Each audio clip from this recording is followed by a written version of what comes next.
I couldn't think of any better way to describe this when I was writing it down for my notes, so I just wrote down that Faramir discovers Frodo has the ring and is really chill about it. So we are back with part 2 of reading Lord of the Rings. This is my copy of Two Towers. If you haven't watched that first video, essentially what this is I'm going through the Lord of the Rings books for the very first time and just going over things that I thought were very interesting, things about the world, things that I know before. I do know a bit more about this world than I feel like the average person does, but I haven't ever read the books, so obviously I don't know everything. So I knew that Boromir died in the beginning of this book. I thought that his death was done pretty well. I like how it's written that there are just numerous Uruk-hai just around him, just slain. Well, it's different than the first one, to where the first half of the book is Legolas, Aragorn, Gimli, and other people like that, and that's all of their story. But then the second part is Frodo, Sam, and Gollum. But the stories don't interweave with each other, they're separate. Reading this for the first time, it was kind of jarring to go through, just because you don't really have a frame of reference for where everything is taking place concurrently with each other. After Boromir is when we get into the Uruk-hai chapter. And the Uruk-hai chapter, I think, is one of the most entertaining things I've ever read. I hope I'm saying these names correctly, but Ugluk and Grishnak, they're so entertaining to read, and their constant bickering, their constant back and forth. It's so much fun. The way I can describe it is like Megatron and Starscream in the original G1 Transformers. Your orders, Thundercracker. What is your excuse, Megatron? You let the enemy get away! With that Uruk-hai chapter, Merry is not in it for a lot of the time. I do like that Pippin is in it a lot more. I like that when Grishnak actually tries to take the ring from him, he starts acting like Gollum. It shows, you know, just how smart Pippin is. So after that, we get to the Treebeard chapter, and I have to admit, solely going off of the movies, I never truly really cared for Treebeard before, but after reading Two Towers, I think he's one of my favorite all-time Lord of the Rings characters. You really get to spend a lot of time with Treebeard and the other Ents. There's another Ent called Quickbeam, and some interesting things about the world too. In Fellowship of the Ring, Tom Bombadil says that he's older than all of the trees and the elves. But in this, Gandalf actually says that Treebeard is the longest living thing on Middle-earth. At the same time, Treebeard actually talks about how Gandalf is the only wizard that actually cares about trees. This is interesting to me because Radagast the Brown is in Fellowship of the Ring, so I'm wondering if it's a case to where Treebeard and Radagast have never met. I assume Radagast is still alive at this point, I hope. But keeping in line with Treebeard, in this he actually doesn't have really any reservations about attacking Isengard. He actually is like really open to it. I like it in the book because Treebeard is aware of Saruman and he's aware of the greater threat to Middle-earth. And also get it from a movie standpoint because when there is conflict, it allows characters to grow. And in the movie, when we see this, we see, you know, Merry and Pippin, we see them grow from, you know, people who, you know, just want to go home to people who know that this entire thing is a lot bigger than them, and that this is something that will eventually affect them as well. And I think it's a huge moment of growth for them in the movie, but it also shows Pippin's intelligence yet again, because he knows that going by Isengard, Treebeard will see everything, and then he'll become, you know, angry and he'll want to attack. And we also get to see my favorite book, Lord of the Rings character so far. Gwaihir is actually the one that saves Gandalf after he defeats the Balrog. I hope I'm saying that right, but it was good to see him again. I'm really hoping that we get more of him in Return of the King. And based off of what I've seen in the movie, I'm going to assume that he's one of those eagles. And this is gonna get, it's not, I wouldn't say this is a criticism, but this is kind of just something that was different with the book versus the movie.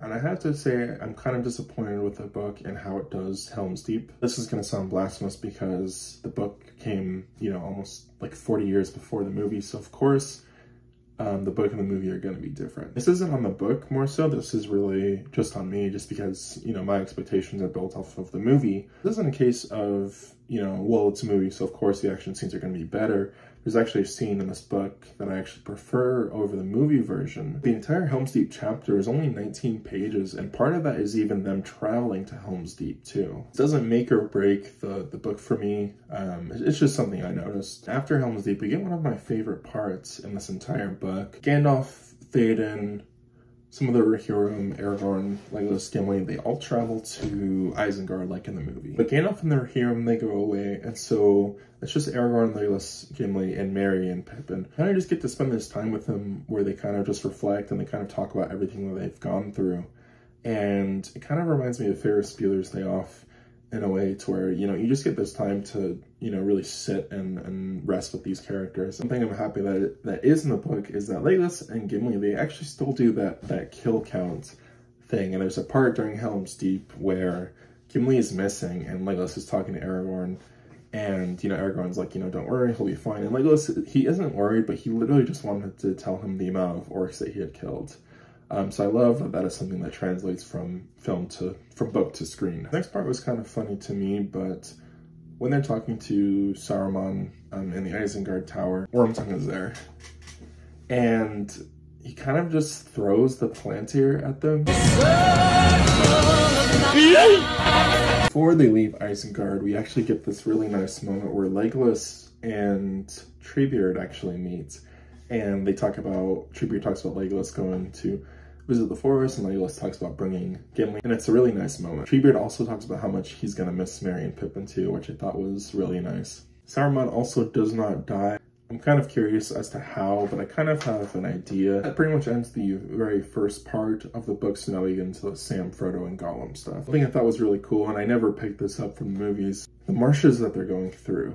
This is actually where the Battle of Dagorlad took place. The battle is so interesting to me. It's something I really want to know a lot more about. We meet Gollum, and I think a lot of his involvement in this book is actually really interesting. I love that the potatoes moment is actually one that made it from book to screen as well. The book is definitely, I feel like it definitely has some darker moments in it. Faramir, when we meet Faramir, he actually talks about how he heard Boromir's horn when he was blowing it. In that same vein, Frodo actually hears him talk about how Boromir is dead, and so Frodo actually assumes at this point that all of the Fellowship is dead. I couldn't think of any better way to describe this when I was writing it down for my notes, so I just wrote down that Faramir discovers Frodo has the ring and is really chill about it. In the book, Faramir is just so much more open to helping Frodo with the ring. I do think I prefer the book version, but the movie version makes sense. It makes sense for Faramir's character, for his growth. It makes sense for the conflict. It's a lot more interesting than if he just lets them go. Earlier on, I said that there is a part in this book that I prefer compared to the movie version, and that is Shelob's Lair. Sam is actually with Frodo for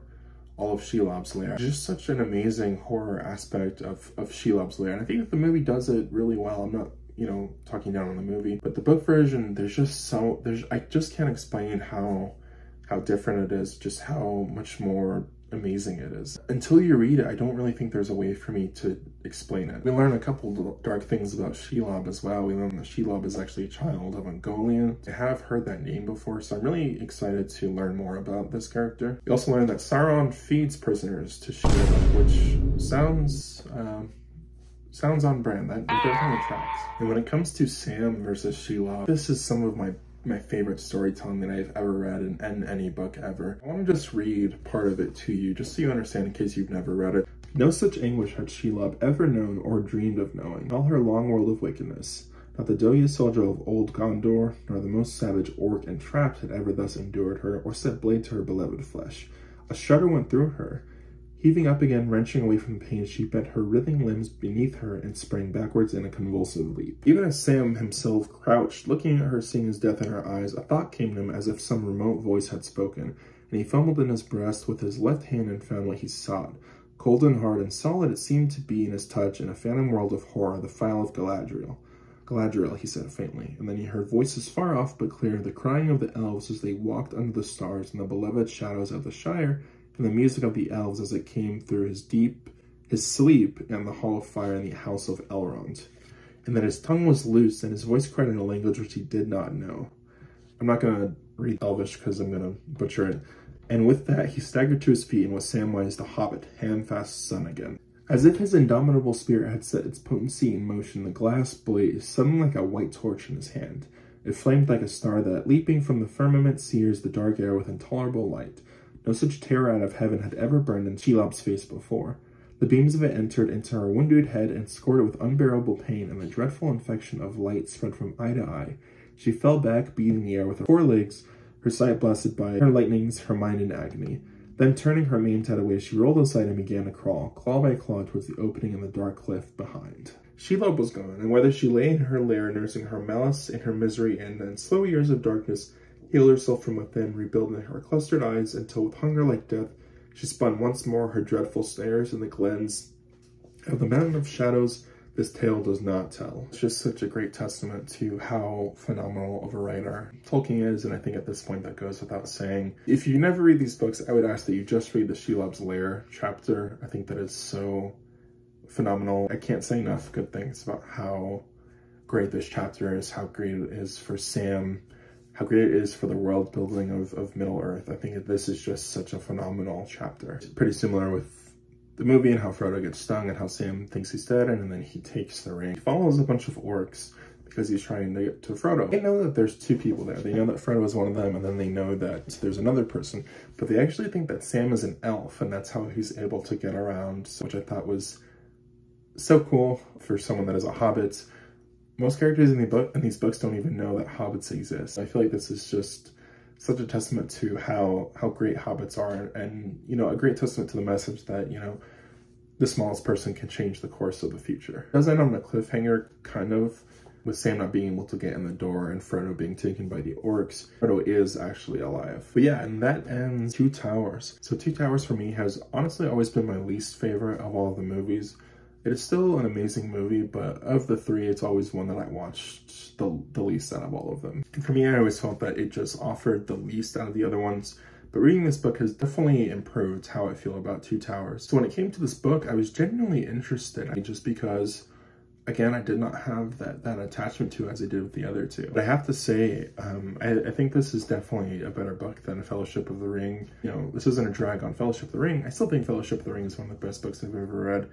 But Two Towers, I would put this in my top 3 books I've ever read. Like, I think this book is phenomenal. And one thing I think that this book really excels on is character moments. There's so many moments in this book where, you know, you get to spend time with these characters, and whether it's, you know, it's a small sentence or it's a small action, these are things that make these characters into actual characters. These are things that really flesh them out and make them feel like real people. And when it comes to issues with this book, I don't really have any. I think that the splitting of the books and not going back and forth is really jarring. I'm not going to do a final rating of this book just because I did one for Fellowship, and I do think I would honestly lower my score on Fellowship. I'm not saying it's a bad book. I think it's still phenomenal. I'm going to wait until either at the end of Return of the King or the end of A Hobbit to do a full rating, a final rating on everything, just so I can get my thoughts in order. As for my hopes for Return of the King, I'm honest, I'm not really sure what to expect from this next one. I'm hoping that we get more of the Witch King.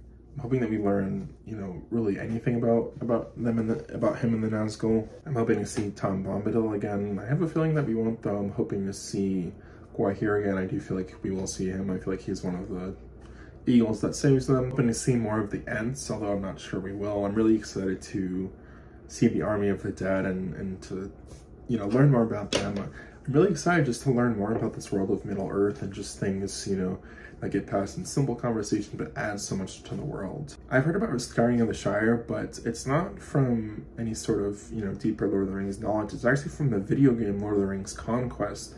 And there's actually a mission in there that you can do, I think, if you do the evil side. I'm just excited for so many different things. I'm excited to learn so much more about this world. But part of me is actually kind of sad that it is the last book, although I have enjoyed reading these books so much. And these are definitely ones that I'll read yearly now. So I think as far as that goes for Two Towers, those are just some of my thoughts and opinions on that. I think this is an amazing book. Again, one of the best that I've ever read, probably top 3. I don't know what else I can say. There's just so much greatness in this book. So yeah, that is my opinion for Two Towers. I will have one up for Return of the King as soon as I can, The Hobbit after that, and then we'll look into other Lord of the Rings stories. But if you've made it this far, thank you so much for tuning in. I do love sharing these stories and, you know, these ideas and, you know, what these books mean to me and what this, you know, world means to me. So for making it this far, thank you so much, and I'll catch you in the next one.